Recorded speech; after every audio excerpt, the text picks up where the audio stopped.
Hello, and welcome back to Dev Game Club, a weekly podcast in which two veteran game developers look at games from the past to discuss their relevance and impact today.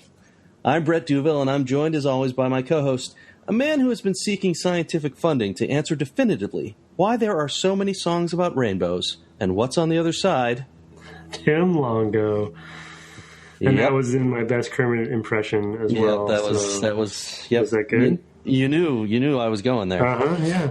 No, actually, I'm just speaking. This is my regular voice, and just there's no acting going on. Does it work? Yeah. Yeah. It's good. That's a good one. Yep, you're getting that opening down pat. Nice work. Thank you very much. So, of course, we're turning this week to a new game.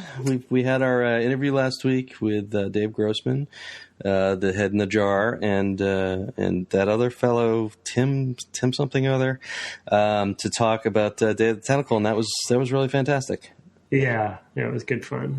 It was neat to have two guests on too. They played off of each other nicely. Of course, they're good friends, so that helps a lot. They used to do that professionally played off of each other. Right. They were paid money by LucasArts to work off of each other and come up with crazy ideas like that. Right. So yeah, it was good. I'm glad. I was glad to get to play that game again. But we're turning now instead to the game that launched 1,000 ships or something, Warcraft, Orcs and Humans. You can't even call it Warcraft 1 because they didn't know there would be a 2. So. No, and the Orcs and Humans motif they really embraced. For those who may or may not remember, there's actually two complete sections in the manual for this game. And one is for the humans and one's for the orcs. And it is as if the other one does not exist. They literally repeat all of the installation and like all of the details, that you would need for one manual is copied into both. I believe awesome. It was bound in one book, but I think it was sort of like a flip it over kind of thing. Right, I have to actually go get my copy. I'm looking at a PDF, but I have the physical copy on the shelf over there. That's awesome. I used to love like in summer vacation, you'd be like, I'm getting 2 books for one because you flip it over and it's a different book. Yeah, right. That's pretty great. That's pretty great. And we were talking about this offline. With these games we're playing, I feel like I am so dumb because I keep forgetting how important it was to read the manual back then. Yeah. And like how much was in the manual because they couldn't afford to put it on screen. And it was really kind of when we started that really started to disappear. By the time it was the PS2 era, there was a manual. Nowadays, there's not even a manual. You get Uncharted 4 or whatever. There's a slip of paper in there advertising something else. But that's it. There's no manual. And that's been a huge change that they got thinner and thinner and there was less kind of pack-in stuff.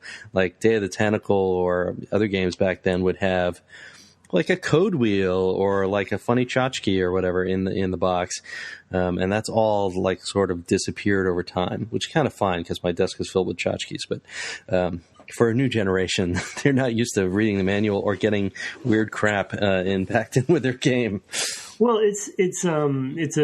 it'll be a segue later on when I want to talk about contextual commands as kind of some detailed mechanic stuff that I'm sure we'll talk about a lot throughout this series. But it's an interest. Yeah, you're right. During the phase that we were getting into development, so 20-ish years ago.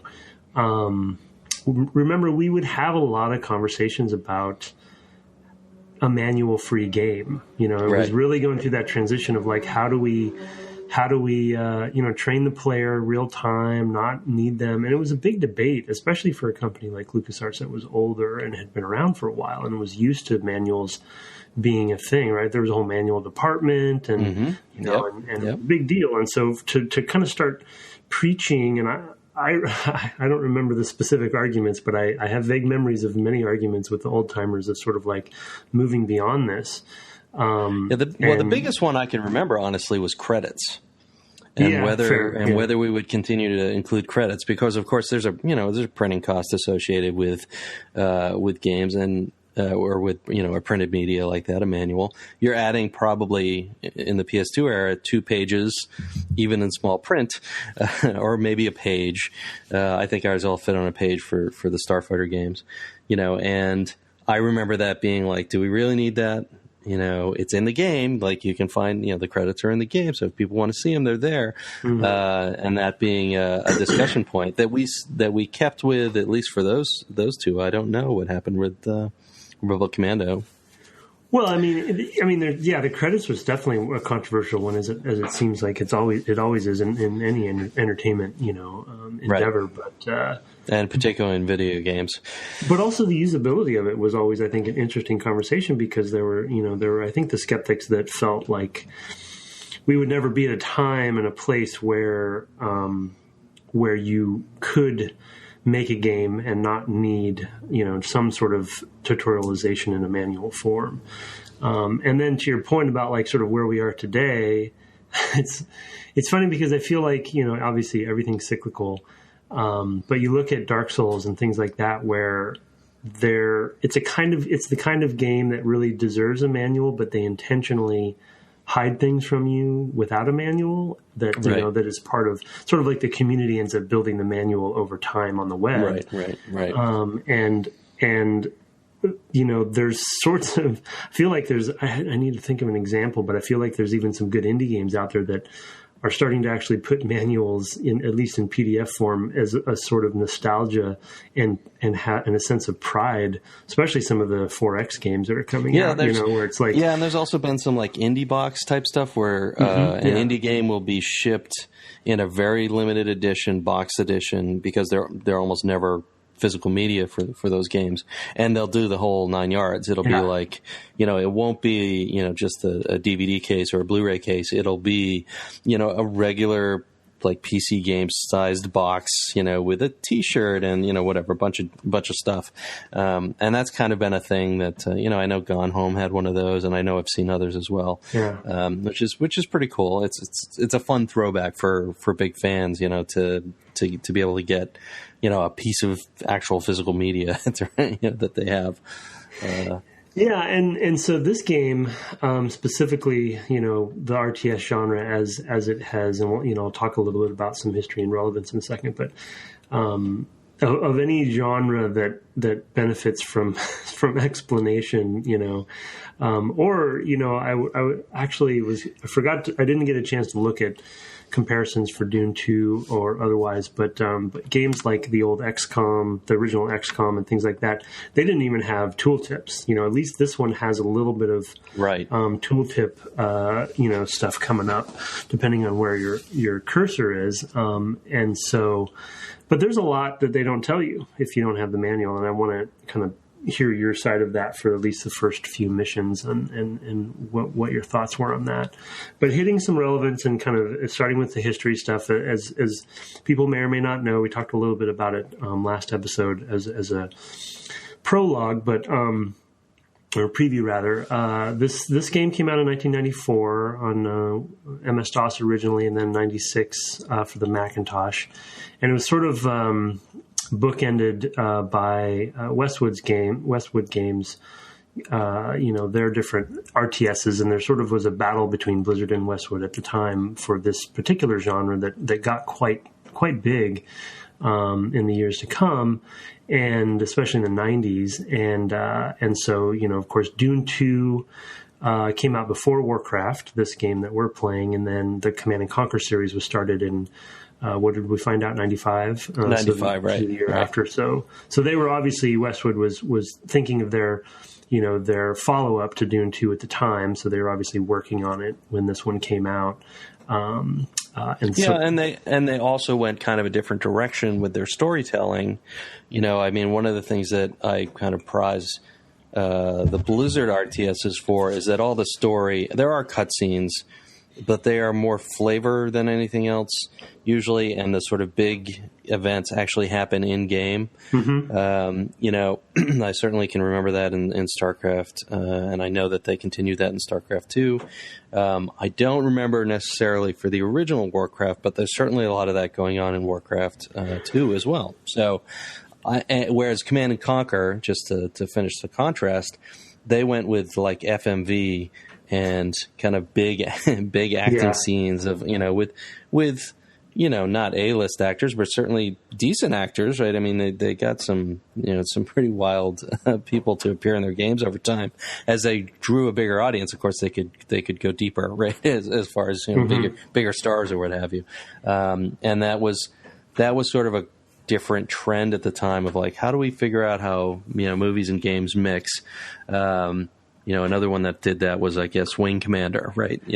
With these crazy stories with lots of different outcomes that were filmed and things like that, to the whole other end of the spectrum where you had like Seventh Guest, which had 3D modeling with film interspersed on top and things like that. So you had this really wide spectrum of storytelling with video, and I appreciate that this game tried to stick it.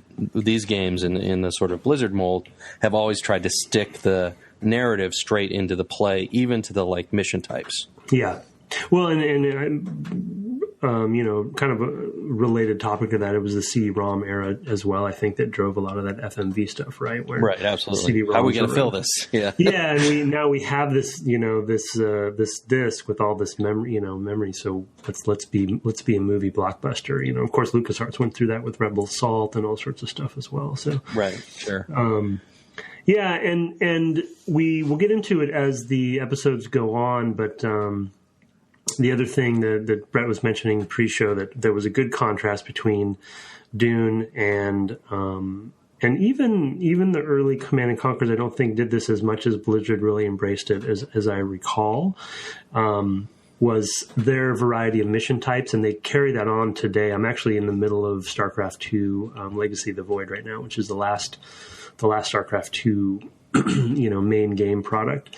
And the variety, they've gone so far now with the StarCraft 2 series of games where it's almost like every mission now is its own, unique style, where, in the past in StarCraft 1 or what have you, you'd have, a handful, 3 to 6 or so half a dozen different types that they would revolve through. And so they really embrace that. And I think as we go through this game, we'll start seeing some pretty obvious examples of that. Well, and I think that also probably comes from them embracing more of a mod model as they've gone on. It allows them to develop even in-house, the capability. Is somebody landing on the lake there? Sorry, yeah, I'm afraid that is a water plane. Sorry. Mine too. But they really embraced modding more with Warcraft 3. I mean, one of the things we talked about, and of course, StarCraft 2 came later, I believe.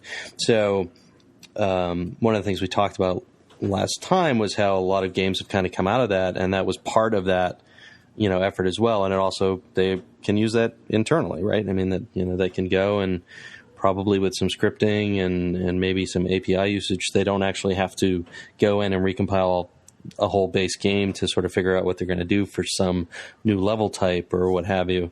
They can actually experiment on top of it, which is not dissimilar rather to what Sid Meier does in a lot of his games, from what I understand. So that's all kind of a cool mix that you get in PC that you don't often see on console titles, right?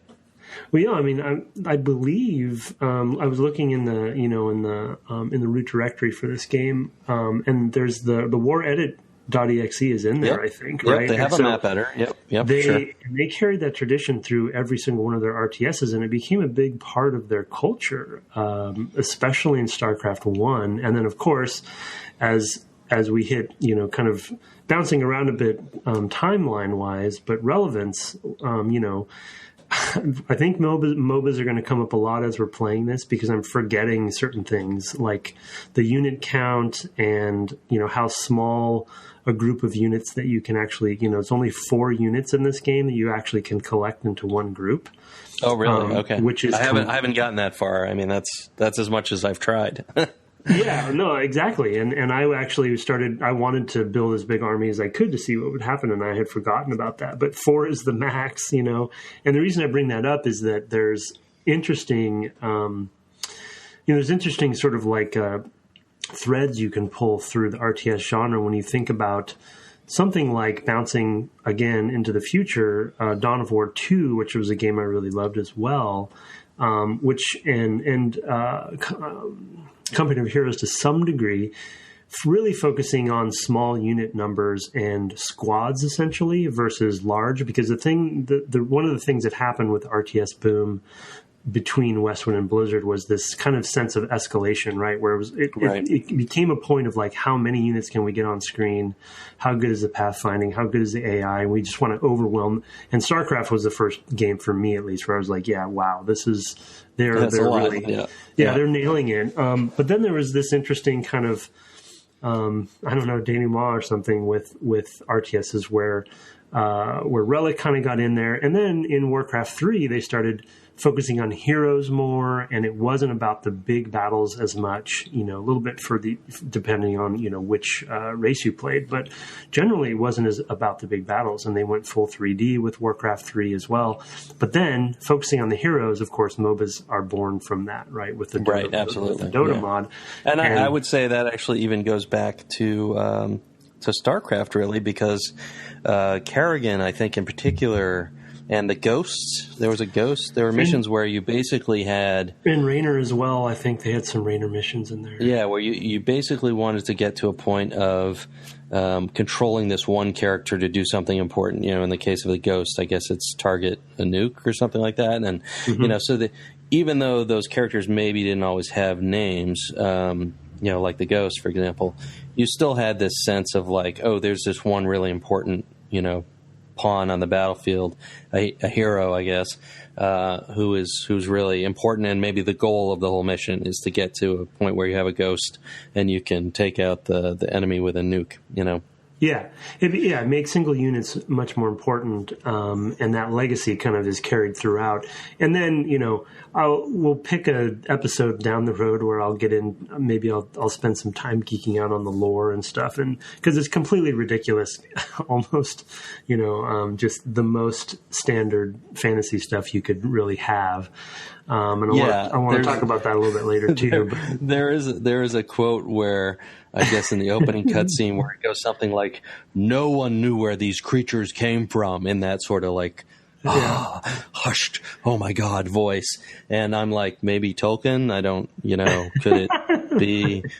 I don't know. No one? I maybe not no one. Yeah. Gary Gygax by way of Tolkien. Good times. Yeah, and it's so yeah. I mean, the lore stuff aside, it was just like the emphasis that I have always appreciated about Blizzard, however it came to be. Because if you look at the credits for Warcraft 1, you see Bill Roper in there. He's no longer there at Blizzard, but you see Metzen, you see Samwise, you see Michael Morhaime, who is who's essentially CEO now. I don't know if that's his actual title. He's a programmer on Warcraft 1, and he's still at Blizzard. Oh wow! And there's this legacy, but he's the head honcho there now. Right. But there's this legacy that they've really, say what you will about the lore, they've always kept it as a priority, and they've built this empire around it, right? And we talked about relevance as far as like all the offshoots, literally starting from this particular game, even though they did have some games before this, some smaller games and properties. You have World of Warcraft, right? Which, for those who may or may not know, in Warcraft 3, there was an additional campaign that they were dabbling with that you played as a character called Rexar, which I won't get into. But they were trying out different systems and mechanics that would eventually become the World of Warcraft in Warcraft 3.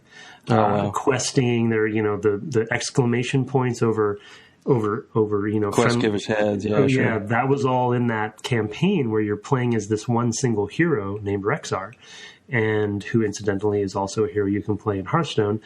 And that priority became a thing that they kept coming back to time and time again. So even though the stuff is very derivative, for some geek like me, I know these characters. I've known these characters. We're playing this game, and somebody mentions Blackhand, as you may or may not remember from the early missions. Black Hand wants to blah, blah, blah, leader of the Orcs. Right. Yep. Black Hand is a big deal, and the commitment that they've had to that, I think, should be applauded regardless of how derivative it is. Right. Well, no, and I don't disagree because, I did, so what, more offline inside baseball knowledge. Tim needed to get a special Murloc shaman this past weekend. Part of the story? Yeah, sure, might as well. Well, because it's relevant. He needed me to go in and play some Hearthstone. So he recruited me to Hearthstone, and I played enough for him to get his whatever. Murloc shaman.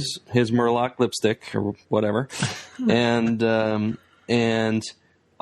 even though I haven't played a Warcraft game it's been, 8 years probably since I last played World of Warcraft, and that's the last time I've played a Blizzard game.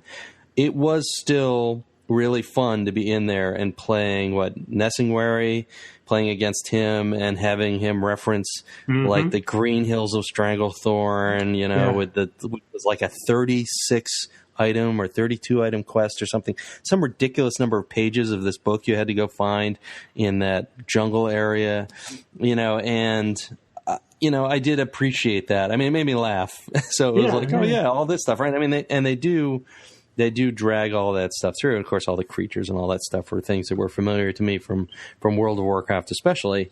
And Rexar was there, as you mentioned. So, I do appreciate that. I definitely do think that's if you're going to have a fantasy world, you might as well embrace it and just keep using it and growing it. And, if people are responding to it, absolutely, you should continue to pay off on it. I still have, very fond memories of some of the StarCraft stuff, and I mentioned Kerrigan earlier, I definitely, if I was going to play another RTS, I'm not sure I would dive into something new because I don't normally care about lore. So I'd rather at least have lore that's not going to confuse me. And then I'm not going to be like, what's this about now? And who and what, Yeah. Because usually that's the sort of stuff where I just go, okay. And I stop engaging with that part of the game, which might be very enriching. And some of these older games that I've already had a history with through multiple titles, it's just that much easier for me to just go, oh, all right, I kind of remember this sort of stuff. And it lowers the bar to entry for me to play even a new type of game, from those creators. So I do appreciate that. Yeah, and I thought about this because I knew we wanted to talk about the relevance and sort of the impact that this franchise has had starting with this game, and I was just trying to think about why it has stuck with me. And I kind of, as we typically want to try to throw some questions out, and we don't necessarily need to do that in the first episode, but I'll think about some good ones for you down the road. But one that came to mind, kind of more for myself, but you're welcome to answer as well, is why this game? Why didn't Command and Conquer stick with me? Why didn't truthfully, Dawn of War? Those games haven't stuck with me. I don't really, to your point, I don't really understand the world of Games Workshop stuff. So it's lost on me, probably really successful on others because it is so derivative. And I always feel ridiculous that I am so literally, and I'm going to admit this on air. I've read 8 to 10 Warcraft novels. Wow. I'm, this has gotten. I'm just. Yeah, you should. Anybody can judge me. I give you full permission to do so.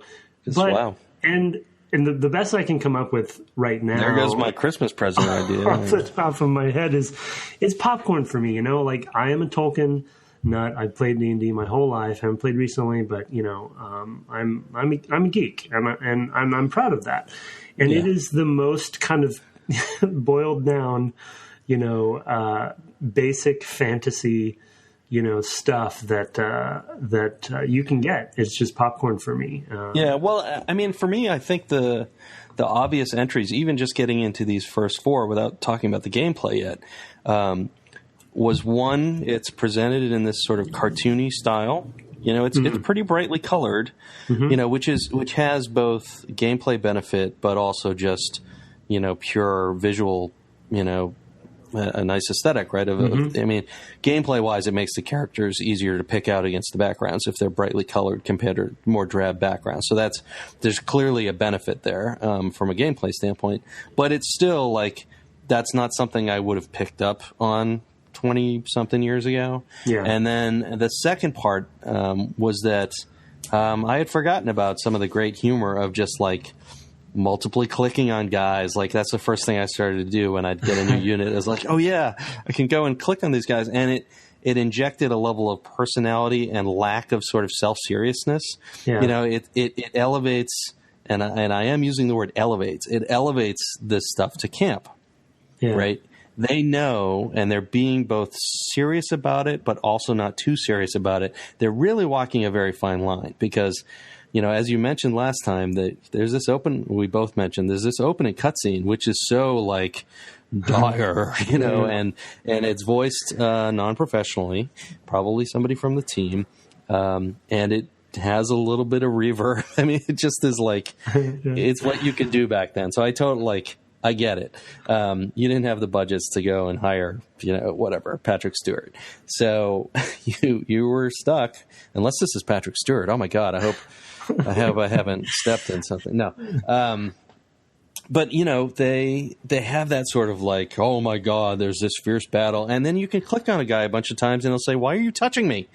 You know, and it's just like, there's just that juxtaposition for me is, you know, getting back into it was like, oh yeah, I remember loving this stuff. And when the new Warcraft 2 expansion came out, I was like, oh, they're new units? I can't wait, you know, for what goofy stuff they're going to say, you know, when I click on them a whole bunch of times. And then in StarCraft, you had like you had failure to comply, and you know, you'd get the basically RoboCop lines out of the mechs and stuff like that. I mean, I don't remember the names of the units, but so I did. I mean, for me, it's all of that.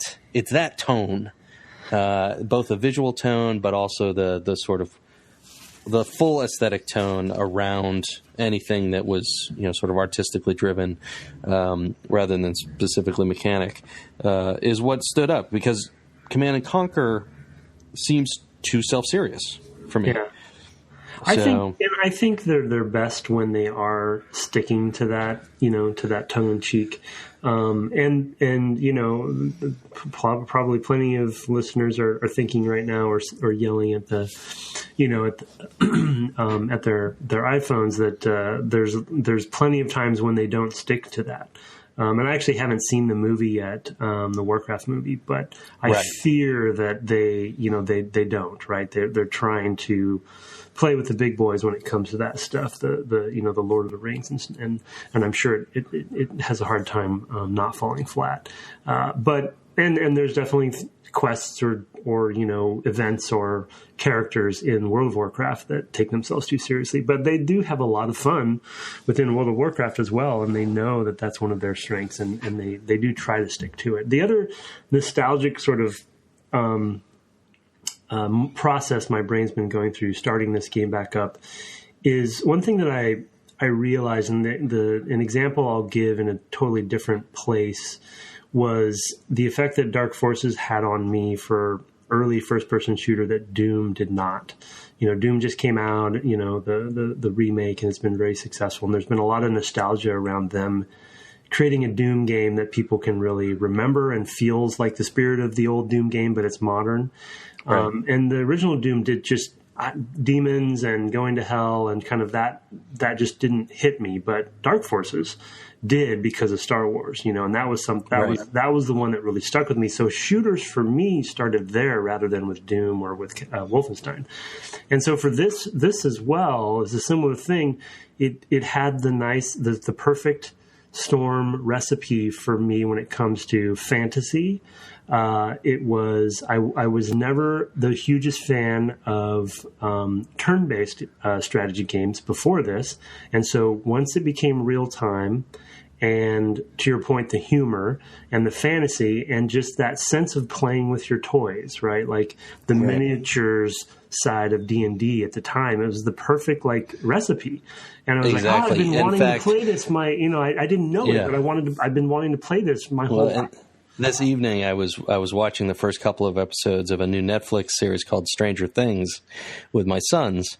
And it's set earlier than this. It's set in 83, but that's at the time that you and I might have been playing D&D, right? For maybe the first time, or, maybe had been playing around a year or whatever then. And they have the whole thing where they've got, they're in the basement, they've got a map, and they've got miniatures on the map. And it's really nostalgic for me, because I'm just like, I'm slightly older than the kids who are playing, but I was like just as geeky as these kids were.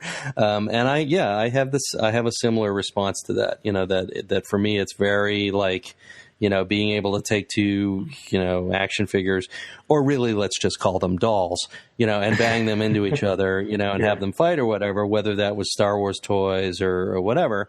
That definitely was the sort of thing that I would have been doing when I was young as well. So yeah, totally agree with that. Yeah, and then having, and at the time, the numbers weren't as you're seeing, from probably the first few missions. I don't remember how big the armies will get down the road, but, the sense of building an army and having a bunch of those toys to play within this game was just, for me at least, it just was mind-blowing. I think I actually might have been...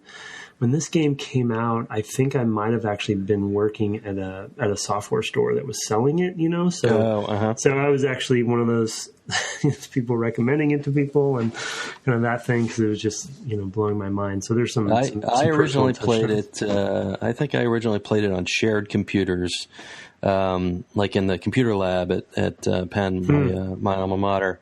So if somebody would install a game, and until the mods got around to clearing off that machine, they would just stick around. This was way before you had like these logins that would just clear everything and all that stuff. So this is like DOS machines and things like that, and early Windows machines. So you'd go in and it'd be like, you'd go from machine to machine at like 11 o'clock at night to see if there was any new games on any machines. Right, so that was how I found Wolfenstein, the Doom precursor. That was how I found... I want to say Prince of Persia. I maybe played the first time. Probably, something like that. I think it might have been that. It would have been a DOS forward port or something. And definitely this. And ultimately Warcraft 2. We also had a shared I was in grad school then, and it was in a shared graphics lab. So we had a computer that had that with it as well. So. Yeah, I definitely had kind of this weird way I would find games back then, because I just didn't know anybody who was a game player at that time. I was in college rather, and in grad school. I sort of drifted away for a while. Well, the other, kind of related to that, and I'm betting one of the reasons that it was in the labs, which is probably pretty obvious, that both shooters and RTSs and a few other genres, but for RTSs, both Command & Conquer and Warcraft really started priding themselves in the head-to-head stuff, and the multiplayer. Right out of the box. And the concept of just, hours and hours, right? Endless, right? Yeah, you finish the campaign at some point, but playing a head-to-head, especially I remember a lot of Warcraft 2. I don't think I played too much multiplayer for Warcraft 1, but... I played a lot. Yeah. And then even more for StarCraft 1 for me, we played in a bunch of tournaments and stuff there, but just the multiplayer side of the culture that was built up around these games, Right. Well, and let's put a pin in, we'll put a pin in that, because that's a good place to start. I think the second half. Yeah. All right. Sounds good. Mm-hmm. All right. Let's take a quick break.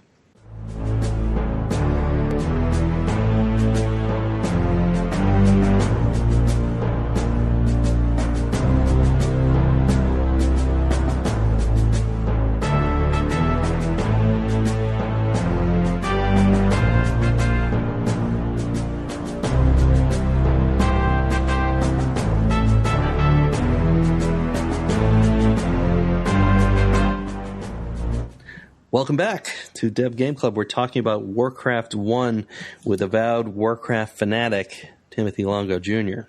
Timothy, when did your obsession with Warcraft first begin? This game, 23 years. Yeah, I don't think I was as obsessed at the time. 22. I really loved the the RTS genre because of these games, especially StarCraft. But I think World of Warcraft was really what put me over the edge for these. For Warcraft particularly, the lore. Yeah. And it was great. And maybe someday we'll find a way to do that game. But for now... Yeah.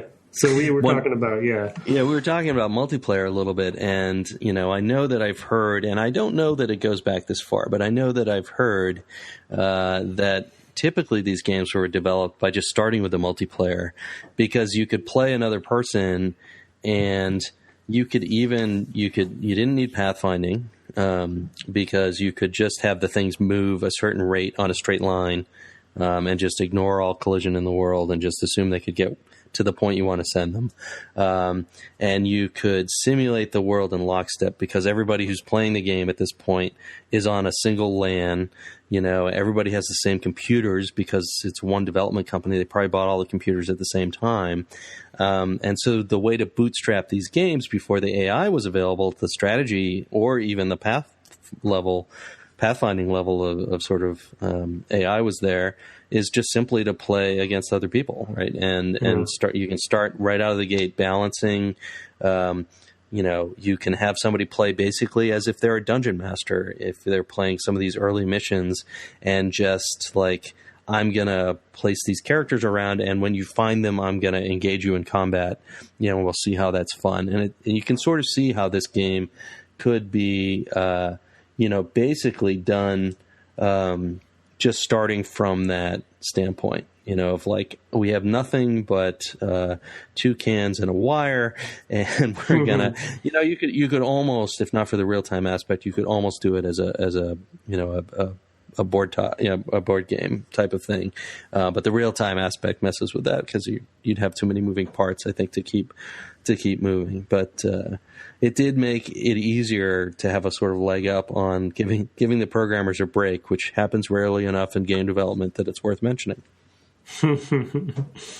Yeah, and you were mentioning as you're playing and I think anyone who would play would notice some of the pathing challenges and AI challenges that were present in these early days. You're calling some out as you've been playing these first few missions. Absolutely. I mean, I think the biggest, I mean, there is just sort of a gnarliness that you can feel of, like, it feels like the peons, which have basically the simplest jobs. Go to point X, stand there for N seconds, turn around and go back.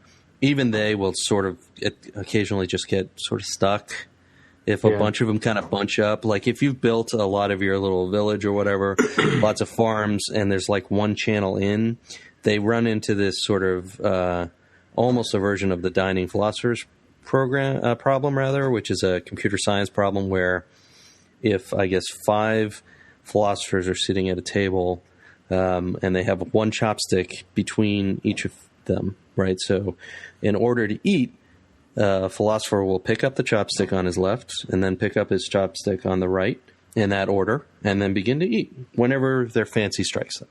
And the problem is, if they all decide to eat at the same time, now nobody can eat, and nobody will ever move forward, right? Because they've all reached to their left, right? And you sort of feel that if characters start to bunch up. I had a couple times where I had sort of a chain of peons going back and forth to a mine, and they'd get into town and they'd get into this sort of narrow corridor just because of where buildings had ended up getting placed, where it's like, oh, there's this one way into town. And it was like, oh, this guy wants to take a step into this space, and this other guy also wants to take a step into this space, and they fight. And they just kind of stand there and go, you go, no, you go. It's like two people trying to hold a door open for each other, and, they don't seem to arbitrate that well. It's not horrible, but you see it occasionally. The bigger problem, I think, is, and it's probably another game that we could look at later, which is something that was a big deal in Myth, the Forgotten Lords, the Bungie, you certainly know the early Bungie title, is that there's no formations. It's whatever direction or whatever relative positioning a group of characters have when you select them. When you send them somewhere else, they basically maintain that. So if you've got your two footmen in the front and 2 archers in the back, which is normally how I kind of moved around the world. It becomes this tedious, like, oh, okay, well, now I want the footmen. I'm going northwest now instead of northeast, so I want to swing this footman around, and then I want to sort of, and you end up kind of like doing these little micro adjustments all the time, to just to get everybody facing in the best tactical position, which is something definitely that Myth, which is another RTS, was totally great at, in that it was all about formations. I mean, you couldn't play that game without having a good sense of when you're going to use this formation versus that. This is more like any formation you bring to it is entirely in your head. I mean, it has benefits, but it's a lot of management to make it work. And those are things that they would refine over the years. But they start. Yeah, I mean, down the road, the contextual, essentially, and automated formations kind of come into play. But the really good players end up being the ones that that really get their actions per minute kind of up to high enough where they are going to micromanage that stuff. But it's very, very clear and obvious in this early game, because especially if you're playing on normal speed, things move slowly, but you can only control a few different things, and the interface is cumbersome enough to where you don't want to do a lot of micromanagement, because it's just such a pain in the butt. Right. But it is beneficial strategically, and tactically. So it's interesting. As a segue to that, I definitely had forgotten, and am really surprised about the sort of, I'm gonna throw a overused term out there, but there's a meta in this game that I had kind of really forgotten was present this early. And the reason, we kind of bounce off of, back and forth between this and the MOBA relevance and comparison. But, you get a soldier in just one-on-one against another enemy soldier, and depending on who hits first, has a big impact on the outcome of the battle. Mm-hmm. Just that one little skirmish. And so you're really counting your hits, and MOBAs are kind of the distilled down version of this. This always was present in RTSs, but when the numbers game of RTSs and the escalation of army counts, numbers of units in an army kind of became such a big thing for the genre, you generally started to worry less about that kind of thing. It was more of like the macro, obviously, strategy. But because you only have 4 how many units Zerglings are going to be in my next rush was really the bigger question. Or the mixture of your army, right? Like, I'm going to counter with this group and this group and this group. But with MOBAs now, it's much more meticulous, right? I want to, there's cooldowns. I want to have first hit, last hit. You're really counting frames in a way, right? The way you do in a fighting game or something. And if you want to play Warcraft 1 efficiently, you have to do that here. You have 4 units, and you kind of like, oh, this guy's half health. I better kind of try to pull him back so he's not hit first. You know what I mean? Right. And I just had forgotten that, and the effectiveness of archers, having them in the back, and really kind of micromanaging their range. And I actually, this is embarrassing, but I actually failed the first mission. Oh, wow. Yeah, because that is embarrassing. I'm sorry. I won't tell your wife. I know how don't upset she'd be. Nobody tell anybody this. But I walked myself into jail because I didn't look for the second. It's an anecdote. I don't think I dwell on it long, but I didn't look for the second mine quickly enough, and had spent my resources in a kind of the wrong order. And so at one point, one enemy got into my town, and all I had left, were some peons. And so there really was a no-win situation at that point. And so I just decided to start over. But it's not a forgiving game. I mean, they're okay with that, right? They're going to put in, the sort of the rule set that is instilled in the game right now is basic, but also, it's not hand-holdy at all. Right. No, not at all. Which, I having, and I'm in the middle of playing StarCraft 2, as I said, Legacy of the Void right now, which is the most, polished, honed RTS I've played maybe, ever. And they're very good about the telegraphing of your progress in that way. And here you can just see where the beginnings of this really started and how far right. And there's two things I'd like to key off there. I mean, one is progress is really unsignaled in this game. Other than the sort of retraction of the fog of war, you sort of know when you're uncovering more of the map, obviously. So you can sort of guess at progress that way. But I guess in the I guess it's in the 2 second missions, the Orcs 2 and Humans 2, you end up basically, go and wipe everybody out. Yeah. And in the Humans one, when I found the last orc, I was just surprised. I was like, the mission's over. Like there was a whole corner I hadn't got down to yet, and I just kind of happened upon him with a small raiding party of humans that I wasn't even looking at it when it happened. I was like, I'll go manage this other group, and maybe we'll do a pincer movement on this corner of the map. That must be where they are. So I was coordinating the second half of my army, and I was like, congratulations, you win. I'm like, but I missed the win. So there's that. But the other thing that you mentioned that you said was efficiency. And one of the things that I found really interesting, I mean, you were talking about sort of click counts and things like that in MOBAs. I actually think that there's some of that going on here. It's a different sort of efficiency. It's sort of like a unit efficiency. You want to be making sure that you're using your peons effectively to produce, enough resources quickly so you can build the barracks or more farms or whatever it is you're trying to build, or just more warriors.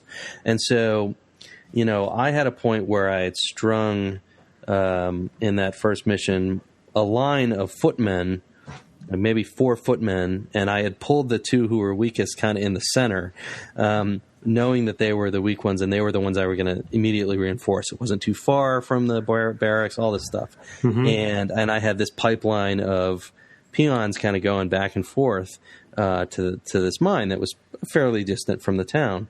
So I felt like I was really worried about the efficiency of that pipeline of money, because I had 2 guys I think I had maybe 1 or 2 peons who were hunting, and it was almost, harvesting wood, logging, and I felt like it was almost like an energy mechanic. Like, if I send this peon off to get, money, I'm not going to see him for a while. Like, this is my opportunity. Once he's turned that in, that is my opportunity to do something different with him.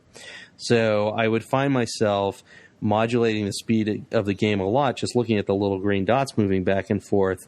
While I was off kind of marauding with a small band of humans, I would find myself going, slowing down the game really slow, just as a guy would start delivering gold, so I could go back to that part of the map so that I could most efficiently use that peon. Like, okay, I know I'm going to have 500 gold, which means I can build that farm or that whatever, whatever the amounts were. Or it's like, I know at that point I can, I want to shift him over to get wood because I want to build another farm and I don't have enough yet, and things like that. Or just like constantly like, that's my moment to get in, with these energy mechanics basically that people decry in mobile games of like, you're just waiting for time.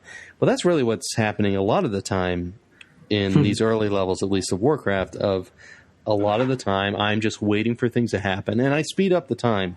Once I remembered you could do that, I was like, this kind of went away because I can just speed time up, and as long as no enemies appear, things just kind of happen quickly, and then I zoom back the time again, and I'm like, okay, now let me think. Are there hotkeys for the time? Minus and plus. Oh, it is? Okay, cool. That's good. I was doing it in the menu. And so I don't actually know how fast I'm going. I just hit plus a few times when it's slow, and I hit minus a few times when it's too fast. And I have no idea where I am relative to normal time at this point. And there are times where I'll hear an orc appear or an enemy appear, and I'll go, oh, shoot, and I'll try to rush over there. I'll be like, oh, duh, I just need to hit minus a bunch of times, and I have plenty of time to go. It's no hurry if I just do that. So I did feel like that was a sort of almost a modern feeling thing, of like things that people hate actually. And I guess that's actually a thing that maybe at the time, I mean, that's probably why the plus and minus are in there, is really just because it's frustrating to sit and wait. Bring in gold. Okay, wait for a couple more peons. Oh, shoot. Oh, he already went off. He's halfway back. I'm going to wait for him to come back again because I'm not going to waste the time of him walking away. It's sort of a sunk cost fallacy as a player, but at the same time, it's the most efficient use. If you're constantly distracting them in the middle of doing something else, then you're not going to get the most out of that unit for that cycle of whatever. Yeah. I wonder. That's a good point about the energy or time mechanics of mobile games or free to play games these days or what have you that people hate. I wonder if the difference, though probably just perceived in this case, or in free-to-play's case, is the agency...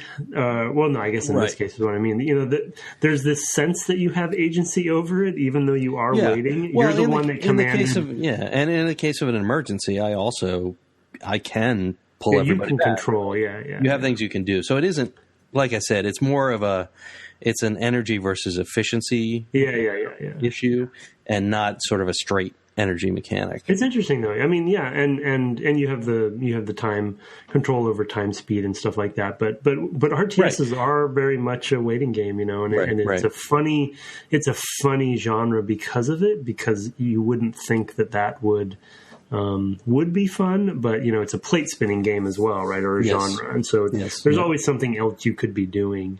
And I remember StarCraft maybe more than these games, but. It's like I think typically I would largely play the campaigns on normal speed for the most part or something, and just kind of like plod through them and just enjoy them. And then multiplayer, we would always play at the fastest speed, because then that was part of the test of your skill and APMs and stuff. But some other quick hits. I'll throw out some mechanics and stuff that I wanted to specifically mention, especially because obviously to do this genre justice, we would need to play more of the games in the future and probably play Command and Conquer as a competitor and stuff to see the differences. But you mentioned Fog of War. I believe in Warcraft 2, I think it was Warcraft 2 where they had, or maybe it was StarCraft where they brought in the two levels of Fog of War, right? There's here Fog of War. Once you reveal a space, it's revealed forever, kind of thing, and it's permanent. And so that sense of needing to have visibility around the map became a big strategic point of StarCraft, I believe. And so I think it might have actually been Warcraft 2. It could have been. Yeah. I feel like because you'd send the Eye of Kilrogg out. That floating eye. Yeah. And you'd be able to go and find where the enemy base was, and they'd shoot the eye down so you wouldn't be able to keep track of what was going on anymore. Yeah. And of course, the enemy would do that to you as well, and you'd see their eye fly into town, and you'd shoot it down, and that made no sense at all because the AI had access to the whole map. They knew where you were the whole time. I had forgotten about roads as well. Yeah, are those in Warcraft 2? I don't remember. I think they are for building reasons as well. Yeah. I had forgotten about roads, and when I first started playing the first mission, I was like, I'll put down some roads to make it easier for my peons to get back and forth, but I don't think it actually impacts their speed. So I ended up with a lot of road where I could build farms because I couldn't remember. I think it's just for the building, right? Like, right. I think it's purely for building. Yeah. Yeah. It's like a funny little mechanic. Or something. Yeah. That they were kind of thrown in there that they move away from eventually. The other note that I wrote down, which I wasn't anticipating, was that every unit really counts. And I think it's just because I've been playing these RTSs for so long over the years, and my memory is more of the more recent ones, that that, you know, again, numbers, it's a numbers game often, right? Like build up as much as you can. And it's still the case here if you really want to focus on building bigger armies, even though they're hard to control in the interface that they have in this particular game. But I do, when a soldier goes down, a footman goes down, like I feel it in this game more than I feel like I feel it in other games, especially the StarCraft games where things are much more expendable, right? You know, and it's kind of cool. And again, I'm just really impressed. Something like StarCraft feels like Starship Troopers, where it's just there's so many on both sides and they build quickly. I mean, here playing at the default speed, things build very slowly. Yeah. Oh my God. Yeah. Everything goes really slow. I mean, just having two characters fight it out in normal speed, like you see every swing, right? And you hear the cling and the clang, and that is also directly related to the math going on, right? So it's like if a sword is swung, then that takes this much. That's what I was talking about earlier. You know, first hits on a 1v1, though you don't typically want that to happen, or maybe the AI didn't respond as quickly as you wanted it to. You know, if the enemy gets that first hit, then your footman's not going to win.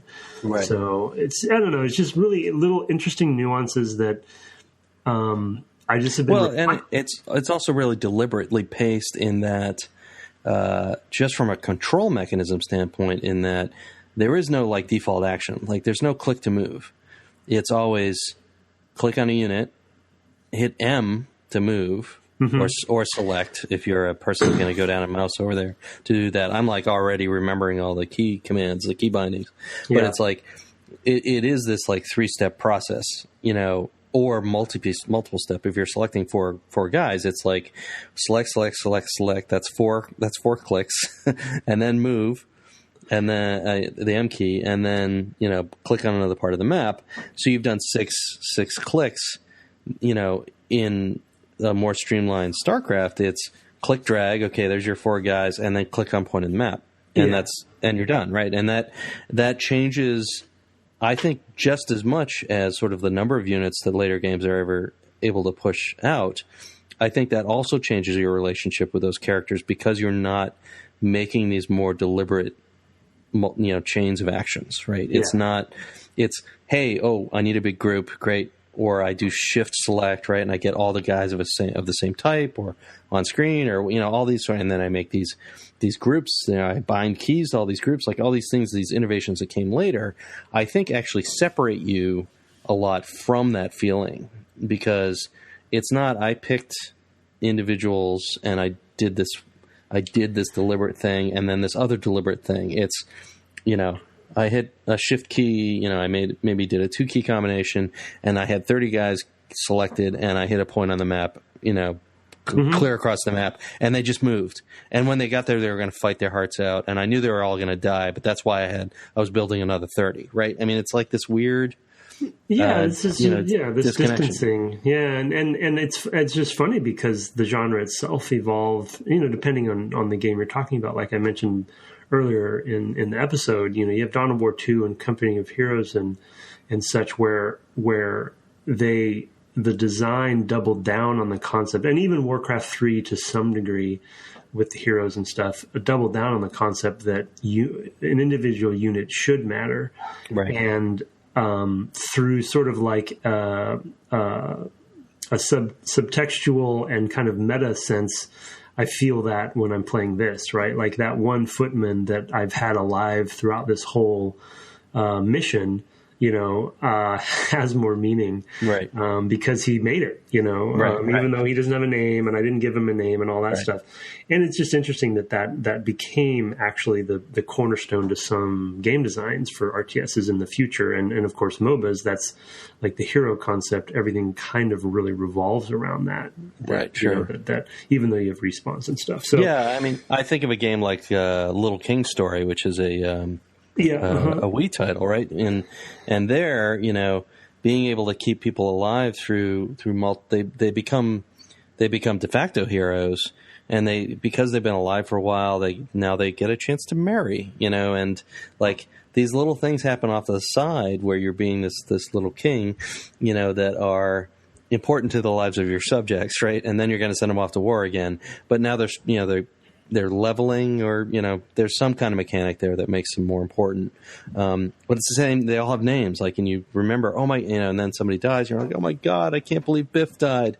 Biff's been around. He's been with me since the beginning. And it would be hard. It would be hard in this original Warcraft to feel that way quite so much, right? Because unless you literally can remember where every guy you've had for a while is, it might be harder to keep track of that. But you could. You absolutely could, and you definitely feel that way. Like, normally I know, just because, these guys are damaged. So these are the guys I've had for a while, right? I mean, these are the guys who I went out looking for the horde with. So yeah. And I think I'm wondering down the road, and as we get deeper into this game, whether that will continue to be the case or not. The other we kind of touched on it indirectly in this last little conversation, but another big theme of notes that I wrote down that I wanted to hit was kind of the macro topic of contextualization of interface in this era. Because I remember talking about it a lot, really, as a game developer myself at Lucas back in this sort of era. And this concept where, because you mentioned, clicking a bunch to get one thing done, right, and how we innovated beyond that. And there was sort of like, back in this time, and I think this was during this game's coming out during the transition of this, there was a certain amount of almost pride in some of that complexity, and the concept that something would be contextually dynamic from an interface perspective and done for the player wasn't as much the norm, of course. And we talked about tutorialization and stuff, and it's something like harvesting, right? Like the fact that you have a peon selected and you have to still hit H before they will go and actually harvest in a specific spot seems ridiculous to us now, right? Right. And I don't know if you knew this, but if you hold shift down, you can click and drag units in this one. Oh, I didn't know that. Okay. Yeah, so you don't think, if you wanted to get 4 footmen or something like that, you could use shift and drag, but you still have to hold shift down. You know what I mean? Right. And you get a lot of false positives and stuff. But I wanted to if I was at RTSes are probably the best genre to talk about contextual commands, especially these days, because I'm playing StarCraft 2 in tandem with this one. It's really interesting to go back and forth because so much is contextualized at this point, right? There's just very quick and easy. And yes, you're doing a lot of different actions and, in any given moment, but you're playing at a much higher level because of all of these automated aspects. And I think that maybe this was just me in my career. Maybe others had gone through this before this phase, but I just remember this era, there just being a lot of debate and conversations about what should be contextual, what should be automated for the player.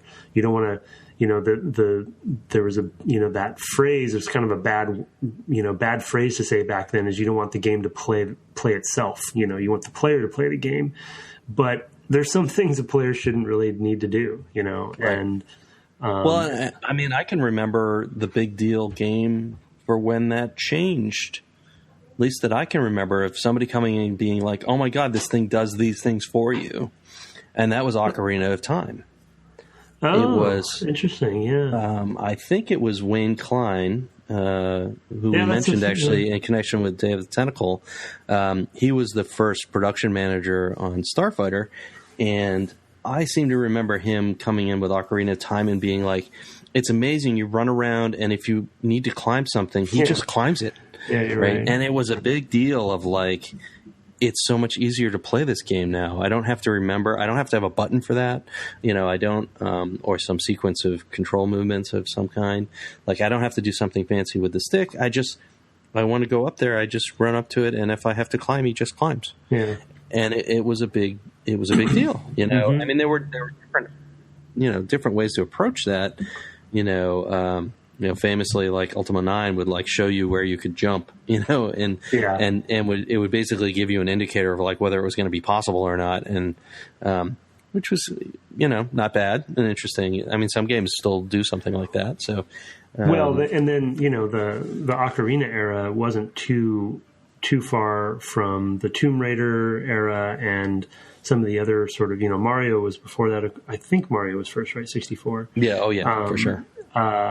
But then, you have, and that was kind of the platform era, and Tomb Raider being sort of like the complete opposite, right? Where it's like the tank controls, you have to turn her to go, and every input is a discrete input. And when, we were working on indie, and I remember Hal Barwood, Ocarina was one of, I think one of his favorite games as well. And that contextualized movement was sort of a key debate when it comes to, we're making kind of a Tomb Raider-ish game with this indie game, but Ocarina does this also smoothly. Why are we not doing some of that stuff? And then again, that debate comes up of what do you take away from the player and what don't you? I think the cool thing about where we are today is that basically and of course we haven't cracked all of these nuts and nothing's perfect still today, but at least now we have the permission to say, okay, this game is about jumping. So we're going to focus everything around that, those sets of mechanics and not automate them for people because that's the focus. And all this other stuff, whether it's shooting or I'm just using random examples, that stuff will be contextual. You know what I mean? So we're actually able to pick and choose now and there's the players are okay with that, where it's like, okay, I don't want to be completely have my hand held along the way, but at least here I know what is the focus. And so this is where the skill is going to come in. Does that make sense? Yeah, no, I totally agree with you. Yeah, it's very different. Like you definitely don't have to line up Nathan Drake perfectly for every shot. I remember, you talk about Indiana Jones, the Infernal Machine. I remember how frustrating that was of like, you have to be in this exact grid location, basically, it was like, just to get on this ladder, dude, was, could be very, it's not in the perfect spot, or I can't make this jump as I didn't quite turn all the way. Right. So it was not very forgiving either. So, all right. Well, with that, let's hold hands and walk off and have another little break, and then we'll come back and talk about it next time. Sounds good. Okay. Here, take my hand. Oh, geez.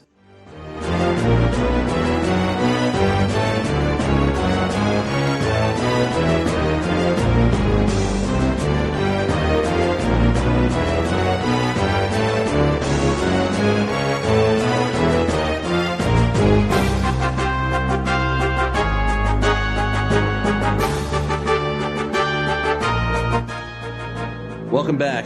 One last quick plane-ridden segment to talk about one last topic that Tim had and something that we'll probably carry on to other episodes. So take it away, Tim. Yeah, no, we had touched on it a little bit, but the last kind of macro topic that I put in my notes for this game and really the whole franchise that I hope we get somebody on to ask about and talk to how they think about this today. Brett mentioned it in the art aesthetic and kind of the stylization and the cartooniness of this particular game. But one of the strengths that Blizzard has had, especially with Warcraft, but it's really all of their franchises, Overwatch, even more so today, they have always embraced stylization and really kind of the exaggerated art design and visual design of things throughout all of their franchises, especially Warcraft.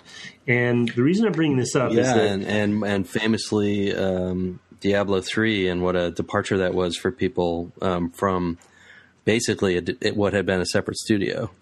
Totally different ball of wax, but kind of became more of a Blizzard game, really, in a way, by becoming more strongly art directed in a Blizzard way. Took a lot of cues from Warcraft, I think in that regard, and they did get flack for it, but I think in the end, they found a good balance. Personally, I believe that for Diablo 3. Oh yeah, for sure. But the reason I'm bringing this up is twofold. One, Brett already mentioned and touched on the sense of clear. This is why I want to talk to somebody about this. The sense of clear identity that any particular entity has in their franchises tends to be pretty good in that you see something, and because of its exaggerated visual design, it sticks with you and you understand what it is from then on.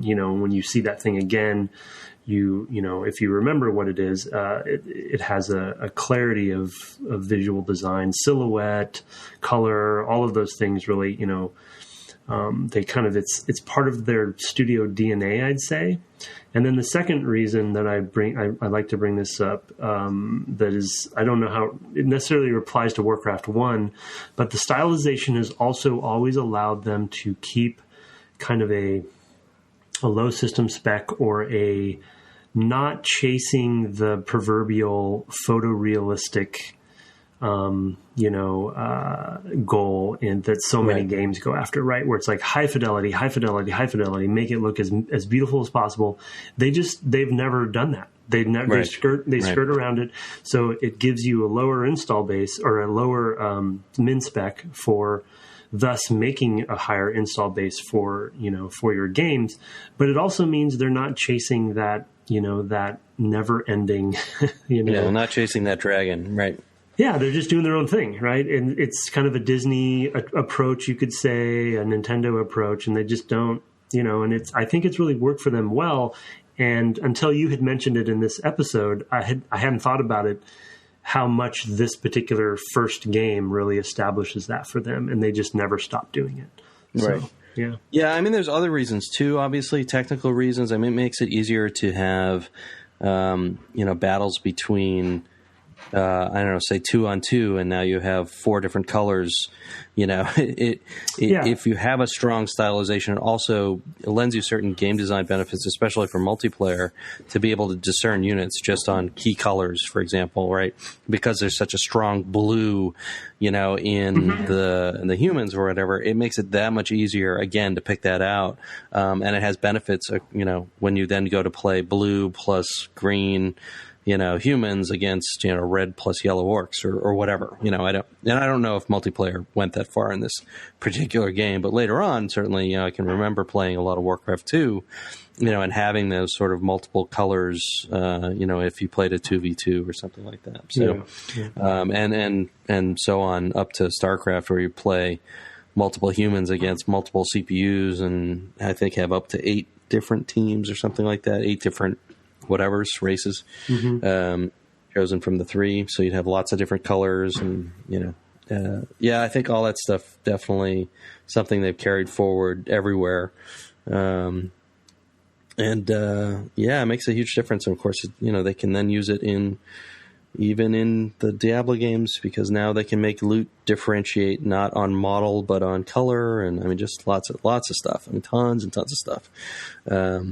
That helps them there. And that lower install base is great. Like, I mean, you look at World of Warcraft, and it's like, I remember when that came out and being like, wow, all the characters are basically rendered, in single pass, like one texture sheet, like, stuff that you're like, and the whole world is that way. It's like, that they are able to, at that time, to make that thing look so vibrant. Yeah. And yet not have such a high, min spec and still be perfectly playable. Of course, the game's being played at 10 frames a second on a server somewhere, really, but it's still rendering, at 30 or 60 or whatever locally. And that makes a big difference to feel as well. So, well, it's cohesive, right? Like the characters don't stand out because the world is the same, and there's just a consistency and of identity that brings to the table where you're not worried about why something looks or does not look photorealistic, because everything is cohesive. Yeah, I don't know. It's been an advantage they've had as a studio for a long time, and they've stuck with it, and I just really give them props for that. When you look at things like Command & Conquer, you can tell a Blizzard game the way you can tell a Disney movie or something like that. And you see some of the competitors, Command & Conquer or otherwise, who would go in other directions, right?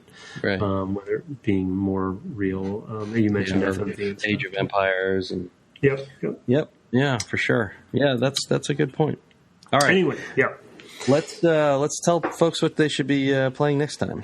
Yeah, so we, as we mentioned in the previous episode, I believe, we're the way we're going about playing this, because they're basically two separate campaigns between the Orcs and Humans. So just to remind people, we're alternating between the two as we play. So you play the third human and the third orc, and then the fourth, and then the fourth. We did discover, as some of you may have as well, that you do have to basically create two different save files in order to do that. So keep that in mind. You're going to have to kind of manage that as you go, at least one of each. Though I have a couple of each myself. And then, of course you do. Yeah, just to be safe. And then, so what we decided from a pacing perspective, because plus you're having me play some other Warcraft game so you can get extra slots. I don't even know. That'll come. I'm sure it will. And so, yes. And then, to try to stick with our 4-episode, rhythm, what we decided is the next, episode will play 8 missions total. So 4 of each side. And then we'll end the last 2 episodes with 6 and 6. So we'll have some time at the last episode to kind of wrap up. So right. 8 for the next episode. So 4 human, 4 orc, starting with the third mission, of course, of each, and then we'll go from there. Awesome. Yeah, I look forward to it, and we'll be saying yub jub. Mm-hmm. I did notice in the credits, by the way, Bill Roper is credited as all the voices. Oh, awesome! Is he also cinematics guy? It just says voices. Bill Roper. Maybe him then. That is awesome. Yeah, and then he did some writing and stuff. And the other thing, a really anecdotal thing that I always appreciated about Blizzard, that I didn't know that they had established in this one of their first early games. The credit for game design goes to the whole company. And that's something that they've always done. It's something we did for Republic Commando, I think. And the 2 Starfighter games. Yeah, potentially, yeah. And I believe not potentially, that was true. Okay, well, I'll believe you then. Because Brett remembers everything and is always right. So anyway, I just always thought that's where I had first seen that, and I always push for that in anything I worked on. And I think it's a good way to go, because the team really makes the game. So anyway, absolutely, it's a million decisions, not just one person at the top. All right. Well, in the meantime, you can find the podcast basically everywhere. I mean, when you're out playing Pokemon Go, we're one of the Pokemon. The Dev Game Club Pokemon. And then you can find us at Twitter at Dev Game Club, and you can email us at devgameclub@gmail.com. And you can find us, of course, on the web at www.devgameclub.com. I am also on Twitter. I am at Brett Duville with an underscore in between, and you are Tim Longo Jr., the JR in the end. Yeah, the JR at the end. That is it for us tonight. Thank you very much for joining us, and we will see you on the fields of battle in the world of Warcraft next week. Enjoy. Good night.